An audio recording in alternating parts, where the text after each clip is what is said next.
السلام علیکم ورحمۃ اللہ۔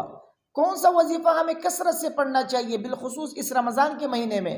لا حول ولا قوت الا باللہ، یا استغفر اللہ، یا درود شریف۔ ان تینوں اذکار میں ہم کون سا زیادہ سے زیادہ پڑھا کریں اور کتنی تعداد میں پڑھا کریں؟ دیکھیے، جہاں تک پڑھنے کی بات ہے تو تینوں اذکار پڑھنے کا اہتمام آپ کریں، کیونکہ تینوں کی فضیلتیں قرآن و حدیث سے ثابت ہے۔ جہاں تک درود شریف کی بات ہے تو قرآن میں اللہ تبارک و تعالیٰ نے فرمایا، ان اللہ و ملائکتہ یصلون علی النبی یا ایھا الذین آمنوا صلوا علیہ وسلموا تسلیما۔ تو قرآن میں اللہ تبارک و تعالیٰ نے نبی کریم صلی اللہ علیہ وسلم کے اوپر درود پڑھنے کا حکم فرمایا ہے، تو ہمیں اور آپ کو چاہیے کہ درود شریف پڑھا کرے۔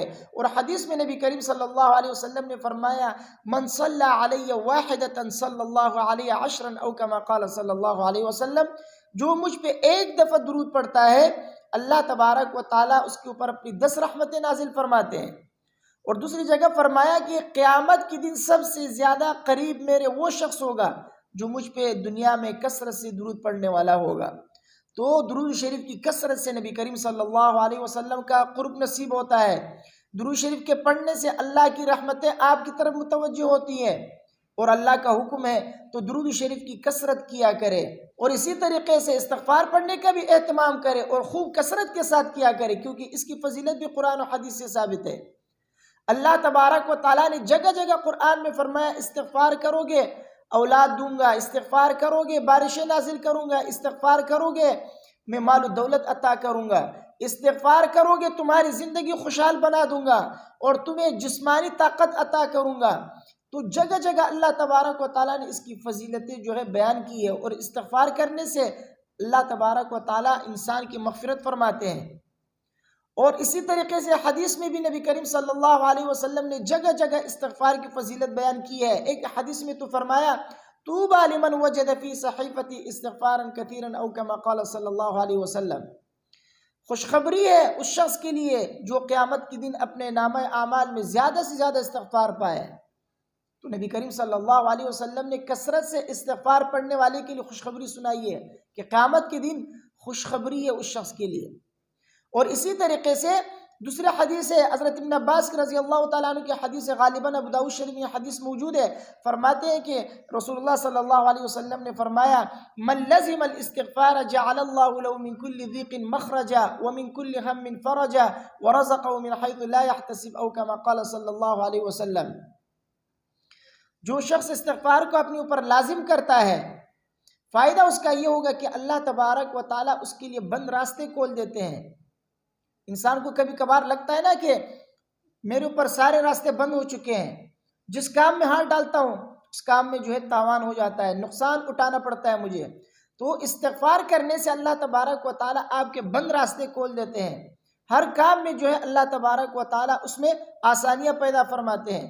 اور آگے فرمایا کہ دوسرا فائدہ یہ ہے کہ اللہ تبارک و تعالیٰ انسان کو پریشانیوں سے نکالتے ہیں، نجات عطا فرماتے ہیں، ہر مشکل سے مشکل آسان ہو جاتی ہے آپ کے لیے، بند راستے کھل جاتے ہیں۔ اور اسی طریقے سے سب سے بڑا فائدہ جو ہم اور آپ کا مین مسئلہ ہے وہ کیا ہے؟ رزق کا مسئلہ۔ اللہ تبارک و تعالیٰ رزق وہاں سے عطا کرتے ہیں جہاں سے انسان کا گمان تک نہیں ہوتا، تو کتنا بڑا فائدہ ہے۔ رزق کا مسئلہ ہی حل ہو جاتا ہے استغفار کرنے سے۔ تو استغفار کی اپنی برکات ہے، استغفار بھی کثرت سے کیا کرے، اس سے آپ کے رزق کا مسئلہ حل ہوگا۔ اور جہاں تک لا حول ولا قوت الا باللہ کی بات ہے تو لا حول ولا قوت الا باللہ یہ 99 بیماریوں کا علاج ہے۔ اس کو پڑھنے سے اللہ تبارک و تعالیٰ 99 بیماریاں دور فرماتے ہیں، تو اس کو پڑھا کرے۔ اور یہ جنت کے خزانوں میں سے ایک خزانہ ہے۔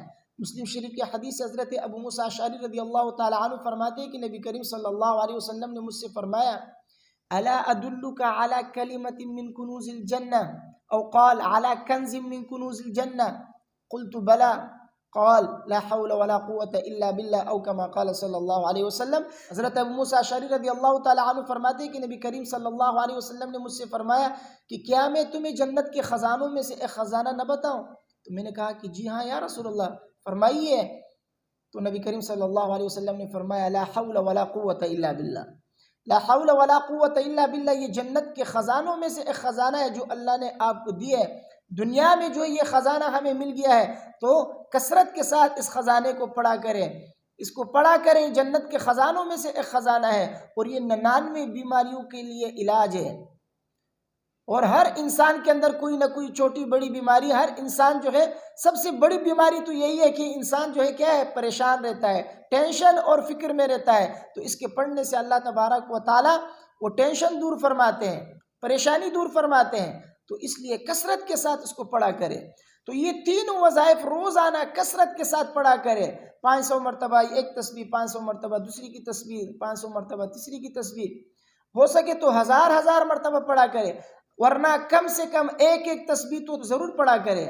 اللہ تبارک و تعالیٰ آپ کے مالی مسئلے بھی حل فرمائیں گے اس سے، اللہ تبارک و تعالیٰ آپ کی بیماریوں کا مسئلہ حل فرمائیں گے، اللہ تبارک و تعالیٰ اپنی رحمتوں کا نزول فرمائیں گے آپ کے اوپر، نبی کریم صلی اللہ علیہ وسلم کا قرب آپ کو نصیب ہوگا۔ تو تینوں وظائف روزانہ پڑھا کرے، روزانہ اپنے جو معمولات میں ان تینوں کو جو شامل کرے۔ جتنی کثرت کے ساتھ آپ ان تینوں وظائف کو پڑھیں گے، ان کے برکات اور ثمرات آپ کو نظر آئیں گے انشاءاللہ۔ پڑھا کریں، اور اس کی کوئی تعداد متعین نہیں ہے کہ روزانہ اتنا جو ہے آپ کو پڑھنا ہے، اتنا نہیں، یہ جو ہے آپ پہ ڈیپینڈ کرتا ہے۔ آپ جتنا پڑھ سکتے ہیں، جتنی آپ کی طاقت ہے اتنی جو ہے آپ اس کی کثرت کیا کریں انشاءاللہ۔ جتنے زیادہ پڑھو گے اس کی برکات اور ثمرات آپ کو اپنے آنکھوں سے نظر آتے جائیں گے۔ مجھے امید ہے میری باتیں آپ کی سمجھ میں آ گئی ہوں گی۔ ویڈیو کو اپنے دوستوں کے ساتھ لازمی شیئر کیجیے، مجھے اپنے دعاؤں میں یاد رکھیے۔ السلام علیکم ورحمۃ اللہ۔